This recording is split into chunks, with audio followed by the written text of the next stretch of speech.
You are listening to a free version of the Majority Report with Sam Steeder. To support the show and get another 15 minutes of daily program, go to majority.fm, please. The Majority Report with Sam Steeder. It is Tuesday, December 6, 2016. My name is Sam Steeder. This is the four-time award-winning Majority Report. We are broadcasting live steps from the industrially ravaged Gowanus Canal in the heartland of America, downtown Brooklyn, USA. On the program today, passing the baton. Branko Marcetic on the gifting of the national security state to Donald Trump. Meanwhile, the Garland Hail Mary. We'll cover it. I'm loving it. This is such a good idea. We are one elector down, 36 to go, as an elector comes out for John Kasich. Meanwhile, the Dems are primed to give Trump's picks the so-called Garland treatment. More on the Republicans' repeal and pretend, and then try and extend, and then maybe vaguely try and replace the Affordable Care Act.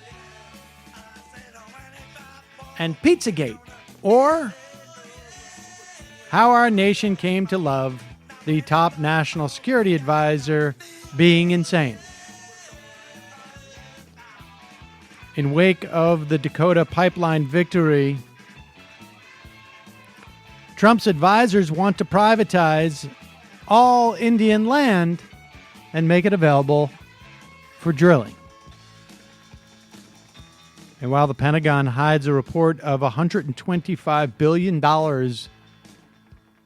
of its own waste, I don't mean excrement. Come on. I don't know. Texas Republicans, in the coming days, I think it may have already taken place, will cut health care funds to children with disabilities by 25%.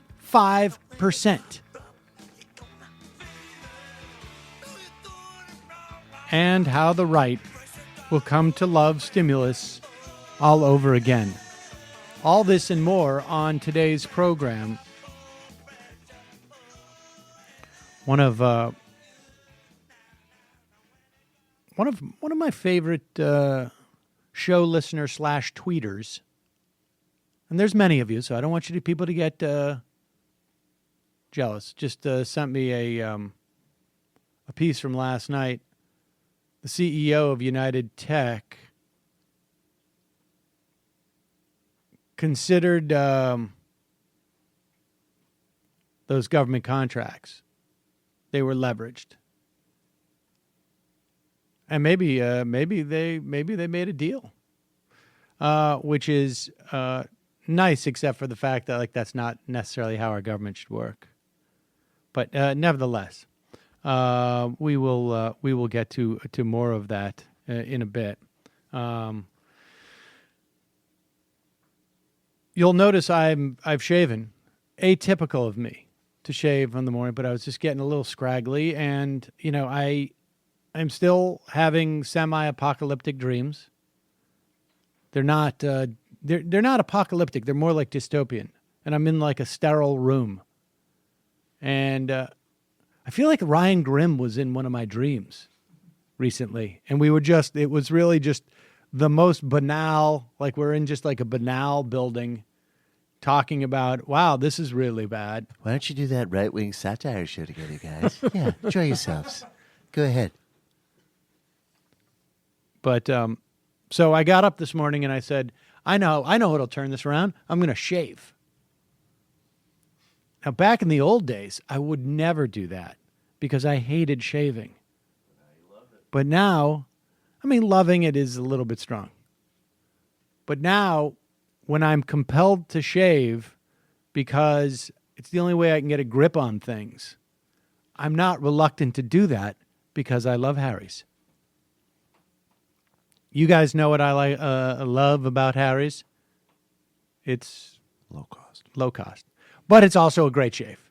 I mean, everybody has their own thing that they like. Everybody in here is a Harry's user, and I suspect, my choice of things I like is a little bit less elastic. If you haven't heard of them before, Harry's was started by two best friends, Jeff and Andy, who were fed up with being overcharged for razors. So they started their own razor company to give people what they deserve, a great shave at a fair price. This holiday, Harry's is offering a limited edition shaving set. Midnight blue chrome razor handle. You can get it engraved with initials. Nikki's Brother 1, Nikki's Brother 2 is what I'm getting them engraved for this holiday season. 3 of Harry's German-engineered 5-blade cartridges that provide a close, comfortable shave. Foaming shave cream that smells amazing. A beautifully designed gift box. It goes for $30 on Harrys.com. And they also offer handles and sets starting at $10 if you've never tried Harry's yourself. If you act now, and literally you got, I think, 2 or 3 more days for this deal. Free shipping ends on December 9th. Go to Harrys.com right now. Get a limited edition holiday shave set while supplies last. Don't forget to enter code Majority Report at checkout for $5 off. That's Harrys.com, code Majority Report. All right, folks. Over the past couple of days, or the week or so, we've been talking about how the Republicans will begin to dismantle our healthcare system in this country. And they'll get to Medicare, but that may take a month or two. Within the first couple of weeks, they're going to repeal the Affordable Care Act, which is going to mean loss of Medicaid for some 9 million people, maybe 10, and the exchanges are going to fall apart for another 9 million people. May take a year before you feel that, because their plan is to punt and not have this kick in. But we talked about how pre-existing conditions would be dealt with. And I was factually correct in my telling of how this will happen and what will happen with pre-existing conditions. But David Dayen, as he often does, has explained it in a much better conceptual framework. So if you have health insurance now and you don't get rid of that health insurance, you can change your health insurance and maintain, even if you have a pre-existing condition. But if you lose your health insurance for any reason, for any period of time, if you drop it, if you lose your job and haven't gotten other health insurance, the pre-existing condition ban, essentially, banning you from health insurance, will kick in. So David Dayen describes it like this. This is just a private sector enforcement of a public mandate. If you don't have health insurance and you happen to have a pre-existing condition and you lose it, then you're SOL. Crap out of luck. But here's the other twist. As Dayen writes, think about this from the insurer's perspective. They don't want to cover sick people because sick people use a lot of medical care. And as you know, 20% of people contribute to 80%, or 80% of the costs come from 20% of the people. And when it comes to healthcare, they know that the sick and poor are correlated to some degree. So their incentive is to raise prices, to keep poorer people from being able to afford their insurance so that they will drop them. So if there's any financial insecurity, they'll drop their health insurance and pre-existing condition will prevent them from buying future. So Price and Ryan, they'll offer tax credits and whatnot. They'll do this for Medicare ultimately too. But that doesn't prevent insurers from raising money and they're going to have an incentive to actually raise the money faster than the tax credits. Dan said this isn't the only way insurers can game the system. They have plenty of ways to induce coverage gaps, right? But it's the most desirable because it increases their profits along the way. It's a twofer, as we say in radio. So just wanted to lay that out there because when I see a better explanation of something or a more comprehensive one, I want to share it with you because you need to understand what's going on with this health insurance stuff. Because when you go home for Christmas or whatnot, this is the stuff that you need to be talking about. I mean, you need to be, we just need to be educating ourselves, period, on all this stuff. But there's also a time to watch a little comedy. Seeso, spelled S-E-E-S-O, is the new ad-free streaming service brought to you and bringing you hilarious original series, handpicked classics, weeks of stand-up specials, and more. Every episode of SNL ever, including new episodes the day after they air. So you can see why Trump is tweeting like a little baby.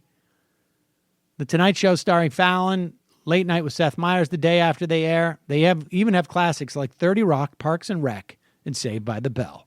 They have British comedies like one of my favorite comedies of all time, The Original Office with Ricky Gervais, the entire Monty Python catalog, The IT Crowd, Steve Coogan as Alan Partridge. All those are great shows, actually. Seeso is ad-free. It's just $3.99 a month. I told you guys, I was telling Michael about it this morning. Hidden America with Jonah Ray. I vaguely knew who that Jonah Ray was, but the Boston episode is awesome. Right now, my listeners can try Seeso free for 2 months. Free for 2 months. Look at that. Matt is already signing up. Use the promo code majority at checkout, Matt. Shows you can't get anywhere else, from critically acclaimed original series like Take My Wife or Harmon Quest to all 40 years of SNL. Seeso is the only place that offers every episode ever made. Just go to Seeso.com right now. Sign up for 2 months free with promo code majority at checkout. I'll tell you what Matt's going to ask. First question, can you speed it up? Can you watch the TV at twice time? You haven't had the true Eddie Murphy Best of Saturday Night Live experience until you've been able to watch it all in 15 minutes. Seeso.com, promo code majority. It's worth it just to go check out the Albert Brooks films from that first year of Saturday Night Live. Also, Christmas is coming up, ladies and gentlemen. We're still talking about the steaks that we got from Omaha Steaks. They offer unique gifts for gourmet food lovers, great steak experience at home, flavorful tendered aged beef. They've got poultry, they've got pork, they got lamb, veggies, dessert, appetizers, pasta, soup, seasonings. Highest quality cuts and ingredients, one-of-a-kind flavor, aged for 21 days to unlock the full flavors of the cuts. Right now, Omaha Steaks is giving an exclusive savings just to my listeners. Listen to everything you will get for less than $50.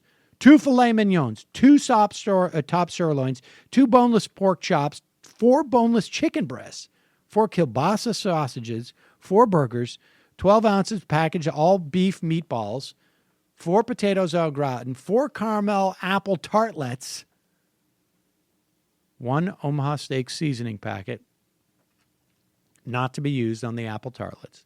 Plus, get 4 additional kielbasa sausages free. Go to omahasteaks.com, enter my code REPORT in the search bar. You got to put it in the search bar. Add the family gift pack to your cart, and you'll get a 77% savings. Let me repeat this. Go to omahasteaks.com, enter my code REPORT, and do it in the search bar. You add the family gift pack to your cart and get 77% savings. It's the gift guaranteed to be a hit. All right, we're going to take a quick break. We're going to talk to Branko Marcetic. He's in New Zealand. And, you know, one of the things that we need to do, let me say this before I get him on so I don't embarrass him with this story. When Saul pees in his bed now, which happens less and less frequently, in the middle of the night, I remind him, this is why tomorrow night we've got to pee before you go to bed. And then in the morning when he comes in and he says, I didn't pee my bed last night. And I'm like, good job. That's because we took a pee before you went to bed last night.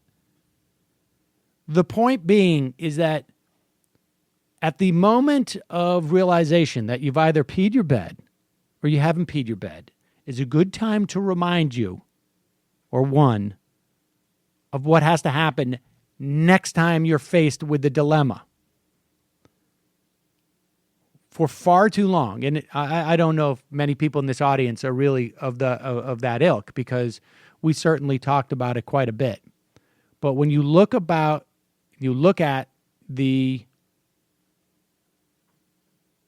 Obama administration's national security, if you want to call it that even, policies, when it came to the drone program, when it came to whistleblowers, when it came to NSA spying. We had Charlie Savage on this program a couple of times who talked about the primary difference between Bush and Obama with a lot of this stuff is that under Obama, this stuff was institutionalized. It was put into a legal framework, or I should say a legal framework was crafted around it. And occasionally you'd hear someone say, well, how would you like it if Donald Trump had this power? Well, welcome to a completely peed bed, ladies and gentlemen. So it's important to remind ourselves. We're going to take a quick break. When we come back, Branko Marcetic.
We are back. Sam Seder on the Majority Report on the phone. It's a pleasure to welcome to the program Branko Marcetic. He is an assistant editor with the Jacobin magazine, a freelance journalist, and has a piece in the Jacobin current issue, I believe it is, Passing the Baton.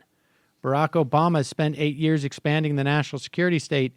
He will soon hand its full power to Donald Trump. Welcome to the program, Branko. Hi, Sam. Thanks for having me on. And good work on getting through my last name. Oh, well, thank you. I appreciate that. That is, that almost, yes, it is. I think it's one of the rare times I nailed it. Yeah. Sorry. The Serbian last names are a nightmare. I understand that completely. All right. Well, I have trouble with just about every ethnicity ranging, I can mispronounce Wilson in the right context. Let's go through some of these things that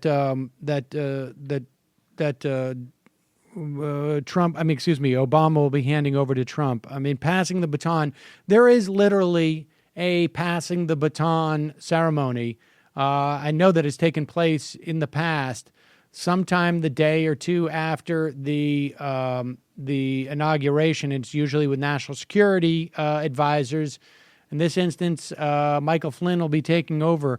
But let's talk about Let's start with the drone program, if you want. What exactly is Donald Trump going to have waiting for him when he gets into the White House? I mean, essentially, he'll have the legal authority to unilaterally order the assassination of pretty much anyone that he wants, that he declares as a terrorist or a threat to national security. I mean, there are rules around how the president can order, drone assassinations. However, those rules aren't really, they can be rewritten by a Donald Trump. And if you look at kind of the history of the Obama administration's kind of legal wrangling around how they, around how they defined what exactly the powers that they have to order drone strikes and that kind of thing. A lot of the times it's not so much kind of driven by limits to the law. It seems more driven by how can we kind of reinterpret the existing law? How can we kind of sort of look at what authority we have now and sort of interpret it as expansively as possible. So there's no reason that Donald Trump, once he finally gets inaugurated, couldn't also easily reinterpret these things into a much more expansive way than Obama has, which is already pretty expansive because you read my article. One of the kind of biggest, I would say, scandals that doesn't really get talked about that much is the fact that the Obama administration targeted and killed a U.S. citizen without due process. It was a straight up, basically an assassination of a suspected terrorist who also happened to be a U.S. citizen. Now, you would think theoretically that goes against ideas like due process, the idea that everyone gets a fair trial before they are punished. Certainly, the idea of having a unilateral kind of ability to sentence anyone to death is I would say, troubling at the least. But that's just me. Well, no, I mean, I think, it's not just you. I mean, I think and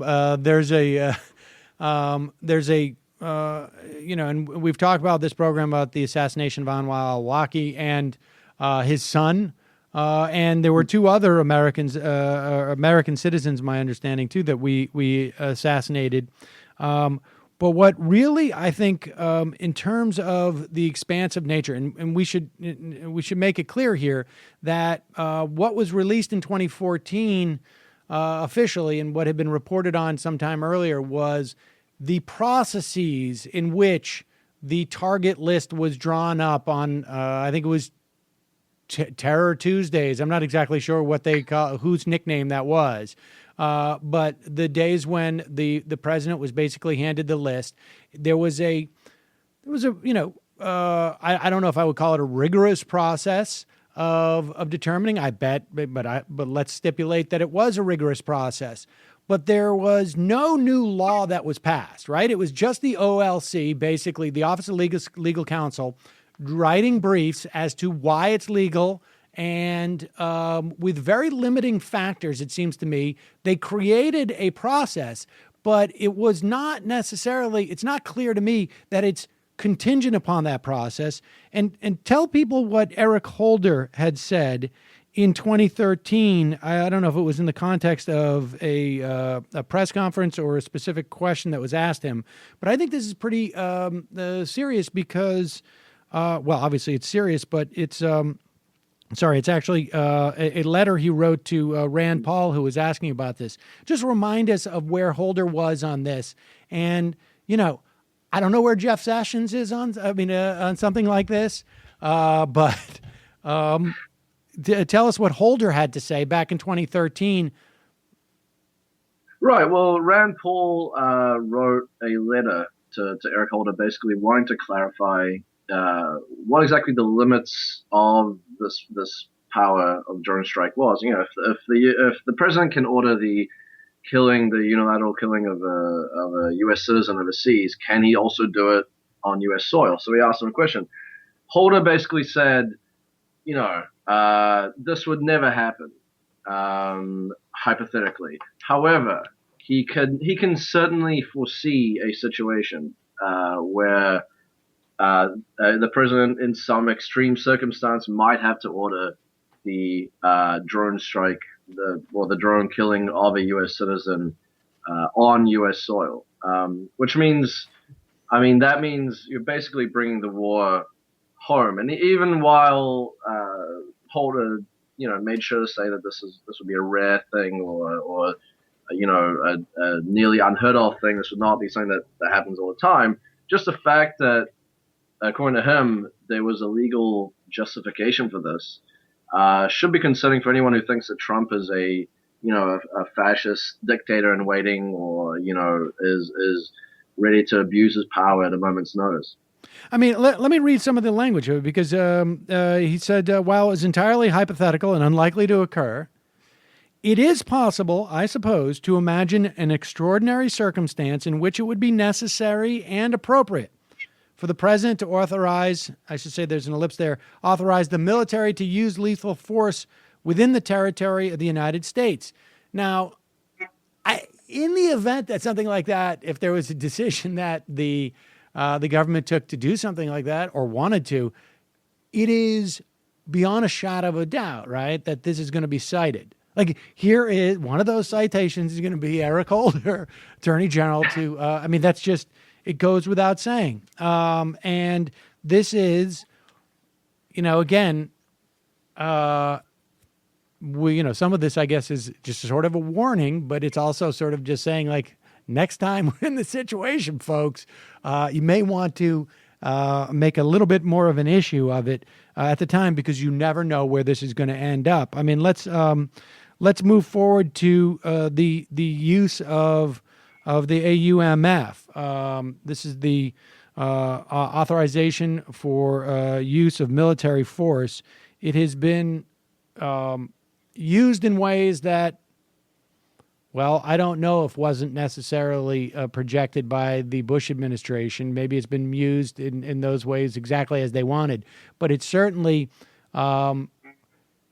without much questioning, has been used widely by the Obama administration after having been used by the Bush administration to get into at least two major wars. Right. I don't have the exact language of the AUMF in front of me right now, but from memory, it says that the U.S. has the authority to go to war against the perpetrators of the 9/11 attacks and their associated or allied forces. Now, the problem is that the Obama administration has expanded what exactly these associated forces are. Al-Qaeda obviously doesn't exist anymore. If it does, it's in an incredibly weakened state. At the very least, the Obama administration makes the point constantly that Al-Qaeda is decimated. And yet it's used the AMF to declare war on ISIS and take U.S. forces into a variety of different countries, including Syria and Iraq, based on this. And you've also got recently, actually, the Obama administration, amazingly expanded yet again this authorization, because they use the AUMF to declare war against Al-Shabaab, which is the terrorist organization in East Africa, which recently pledged its allegiance to Al-Qaeda, thereby making it an associated force. Now, a lot of these associated forces, quote unquote, ISIS, Al-Shabaab, they didn't exist in 2001. So it's hard to see how they can be, rightly classified as associated forces of the perpetrators of 9/11.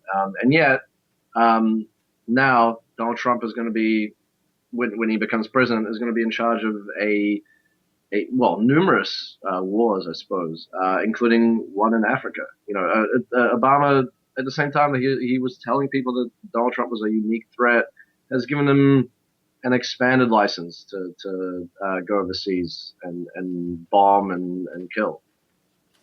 And there's really not much we're hearing about limiting the AUMF. I mean, ironically, I guess Tim Kaine was one of the louder voices on that in this country, but it seems unlikely that we're going to hear anything from a Republican-dominated Congress about this. They were certainly happy to concede their authority to a Democratic president, there's certainly no reason to believe that they're not going to do the same to a Republican president. And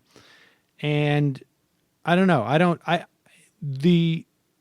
The fervor in which this administration seems to really want to get involved in that area is a little bit disturbing. Let's talk about the press and the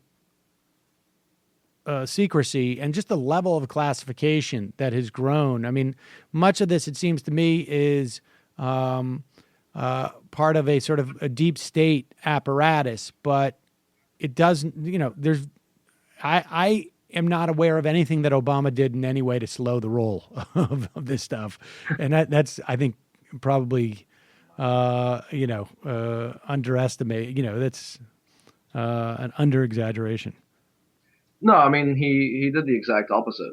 So, I mean, in my mind, the Obama administration's, I suppose, the 2 terms of Obama have been sort of a string of broken promises, and in many ways betrayal of what he initially campaigned on. Obviously, in terms of domestic politics, Obama has, in some sense, he has kind of lived up to certain things he promised. But when it comes to foreign policy and when it comes to subjects like civil liberties, he's gone in the exact opposite direction of what he said.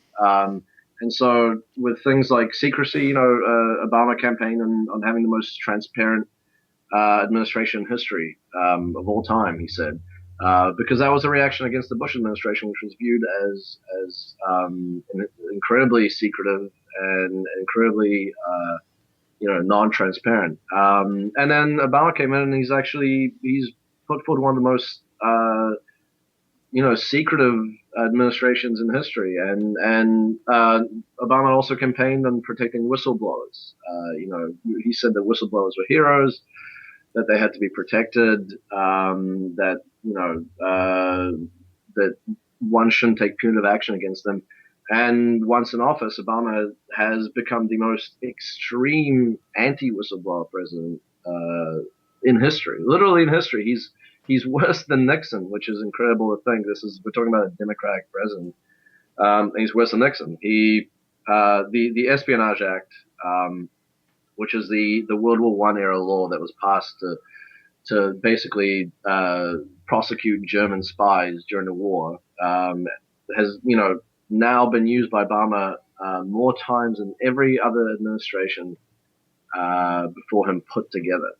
And he's used it not against spies, not against, people conducting espionage, certainly not against, any Germans who are still, pining for the days of the Kaiser and trying to leak secrets to Germany. For that reasoning, he's used it against mostly whistleblowers and journalists, and in very petty ways in a lot of cases.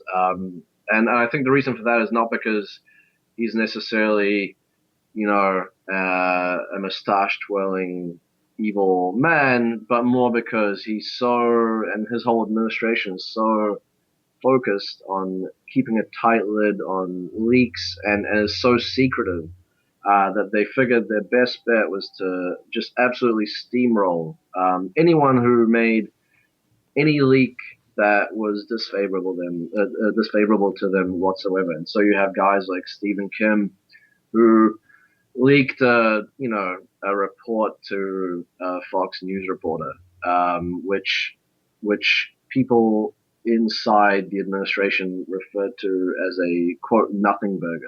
They were openly, they said this was just a totally pointless story that then, was not important in any way. And the Obama administration, threw the Espionage Act at him, ruined his entire life.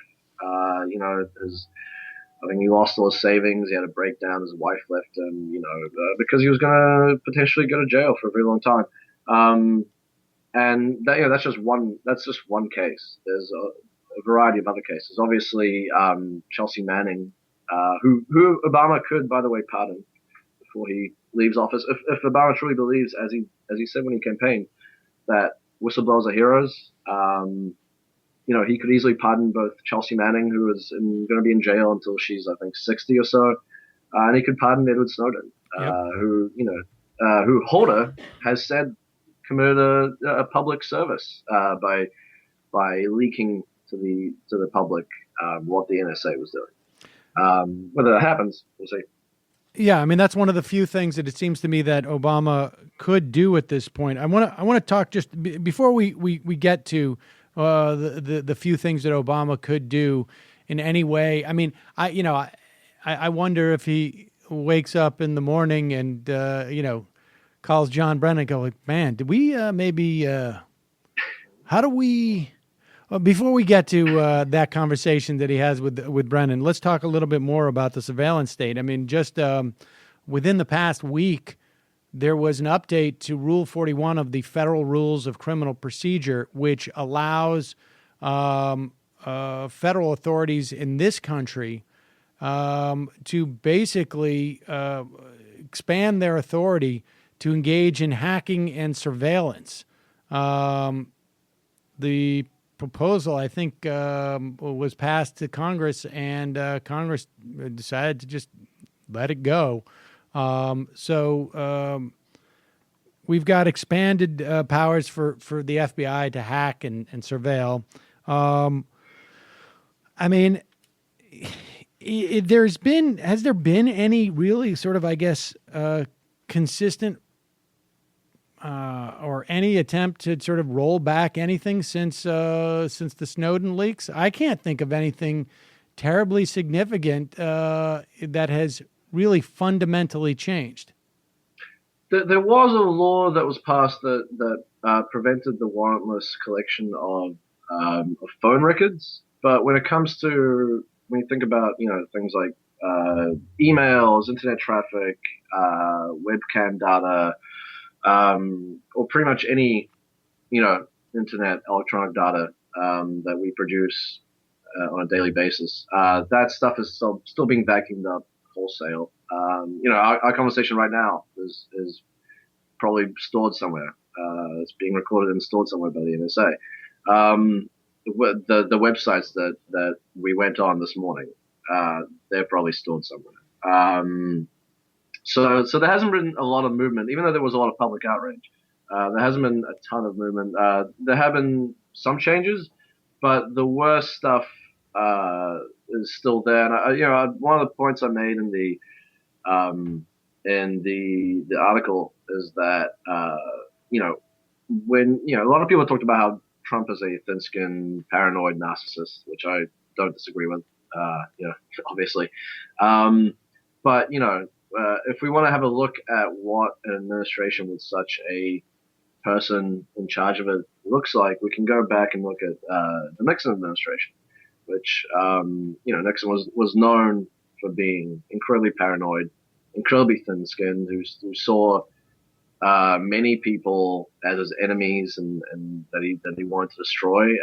Nixon, of course, had the full force of the 1970s era U.S. Government behind him, which he used, maybe most famously against Daniel Ellsberg, a whistleblower who leaked the Pentagon Papers. And Nixon wanted to discredit him, so he sent people to break into a psychiatrist's office to find embarrassing information they could leak to the press. Now, that was Nixon. Can you imagine Nixon having access to Ellsberg's emails, potentially the websites that he's visited, over a certain period of time, his phone calls, his, to being able to switch on Ellsberg's webcam. That is, if you want to talk about finding embarrassing information to discredit somebody, that's the mother lode. And so that is what Donald Trump will get. Donald Trump, who's been very open about the fact that, he sees the press as his enemy, who has a philosophy that, if somebody goes after him, he will hit them twice as hard. Whose entire campaign was kind of premised on this idea of just going after and people that attacked him and the whole thing with Ted Cruz's wife. At one point he threatened to quote unquote spill the beans on her, whatever. I have no idea what that means. I think anyone does, but perhaps it didn't mean anything. But the fact that he was willing to make that threat Yeah, I mean, doesn't exactly bode well. We're looking at an unbalanced Nixon plus technology. I mean, it's basically Right. what we're getting here. And probably less intelligent. And I would add, with people surrounding him who seemed even less inclined to maintain any norms. I mean, we have moved so far down the road from where we were with Nixon that it's, I mean, gosh knows. I mean, honestly, all right. Well, so with all this said, is there really anything? I mean, at the end of the piece, I mean, I know that editors usually say like you got to put something at the end on what like how does this get better and how you can change it, but I mean, short of it seems to me that Obama has been racing to try and close Guantanamo Bay. I don't think they're going to be able to because they just have nowhere to put. They're statutorily prevented from putting these prisoners in the United States, as far as I can tell.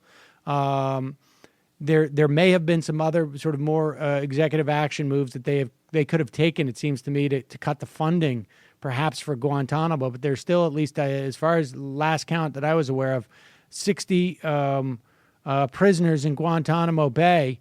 I would imagine that we're going to see that number rise. And we've seen that 8 years later, getting people out of that facility is extremely difficult.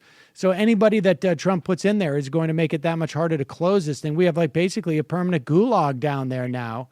Is there anything short of those pardons that you talked about that Obama can do at this point with the apparatus? They can't say like, hey, everybody throw out the memos that we had in the OL, the Office of Legal Counsel, so they can't find them and cite them. I mean, what can he do? Is there anything? I mean, it doesn't really look very good. The Republicans control Congress even without at this point, and getting any law passed would be difficult. There are libertarian leaning Republicans in the Congress, like Rand Paul, Justin Amash, who are concerned about this stuff and have opposed both Obama and now have spoken out against Trump on these issues. But they're not, at least as far as I know, a big enough force to really, team up with the Democrats to take it on. The problem is that for so long, the Democrats not just deprioritize this kind of stuff, but they also they actually went in the opposite direction and helped perpetuate it. Nancy Pelosi helped kill a bill a while ago that would have limited NSA surveillance. And Obama, even though he tried to close Guantanamo, kind of, I think he also, his administration realized that picking a fight with the Republicans over this stuff was going to damage his domestic policies, damages the chance he had to actually pass meaningful domestic legislation, and so he decided it wasn't worth it and just let this stuff go. Now that's all well and good, but of course the problem is that Donald Trump became president, which was, by the way, not exactly an outlandish idea. One of the points I make about it, I make in that article is that civil libertarians like Glenn Greenwald and Colin Friedersdorf, they were saying that even if you think Obama is the most virtuous man alive, even if you like the fact that he will, play fantasy football and dance and like Stevie Wonder and everything, he's a cool guy. At one point, someone who's not so cool will inherit that, and you have to be able to put some limits on these programs in case that happens. Unfortunately, the Democrats never did. Obama certainly didn't, and now there's not really that much. The pardons is one. I was actually reading an article recently by I'm going to get this name wrong, by Pratap Chatterjee, I believe is the name, and he outlined certain things. I mean, one thing that he could do is release a lot of these kind of secret laws and memos that kind of govern a lot of the stuff to be honest, like people don't know. The public still doesn't really know a lot of the justifications or even the laws that are allowing security agencies and everything to do a wide variety of things. So we're kept in the dark. Obama could declassify those and release those. He could release data about people that the drone campaign has killed. It's better actually to read that article to get an idea. All of those, however, are not going to really go too far in actually reining in the national security state, which I think probably now is a little bit too late. One other thing I guess that he could do is I saw the House just passed the National Defense Authorization Act.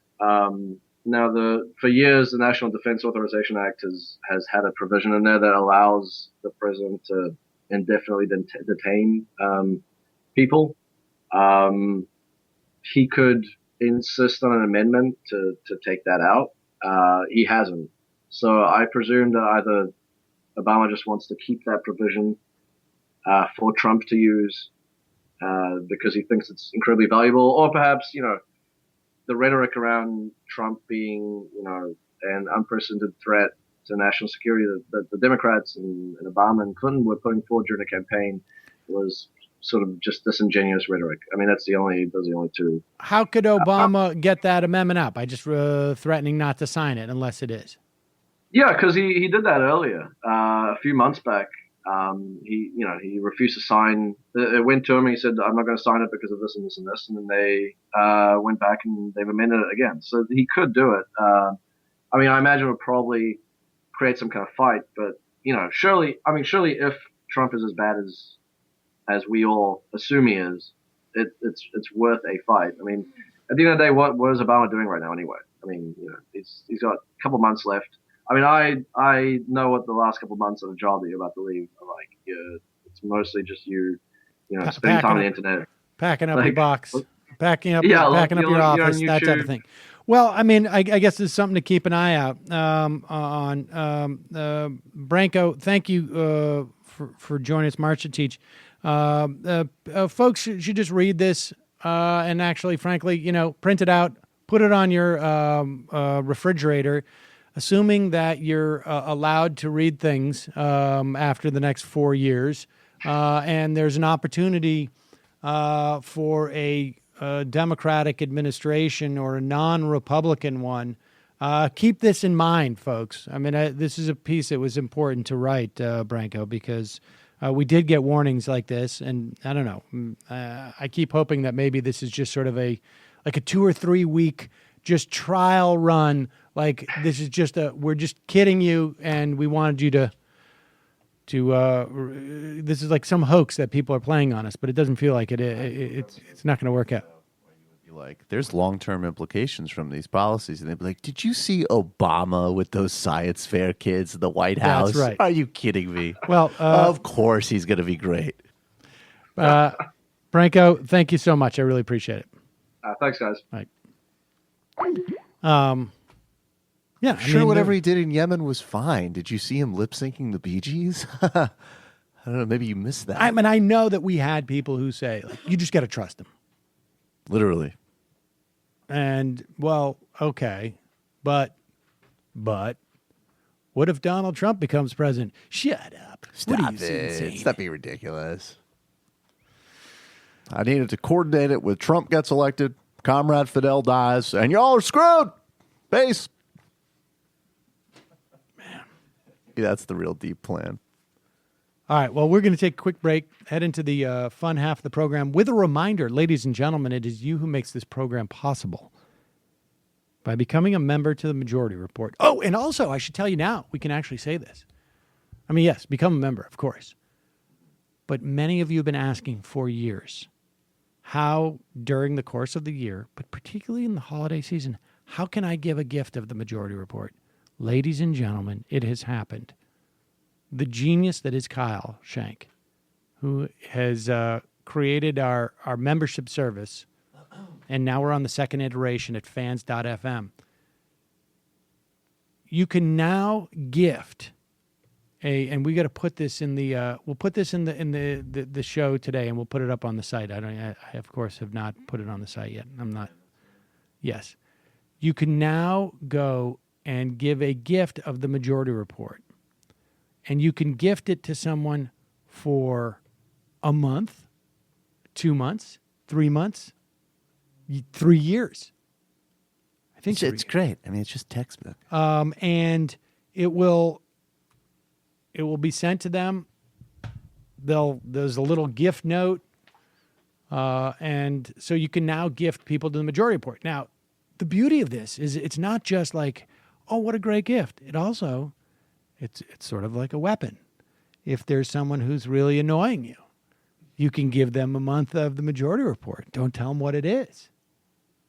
See how long it takes them to find out that, hey, these are not my politics. We should all give the new president a chance. Oh, I have a gift for you. I want to listen to some metrosexual talk about why Betsy DeVos is going to destroy public education. What? Are you kidding me? It's majority dot. Here's the URL. It's a little bit long, so we're going to put it at the blog. But it's majority.fans.fm/gifts/new. I think I may have to get a URL for that. But we will put it in the description on our YouTube and on the podcast, and go and do it. And, of course, you can always email us at majorityreporters@gmail.com, or even better, at members@majority.fm if you want us to send you the link. All right, quick break. Don't forget, justcoffee.coop, fair trade coffee, tea, or chocolate. If you're a member and you missed our ads today, we will have the links and the codes in the on the website, in the description of the free podcast and the members podcast. We heard from CISO and Harry's and Omaha Steaks today. 646-257-3920 is the number. 646-257-3920 is the phone number. We will take your calls and your IMs back in a second.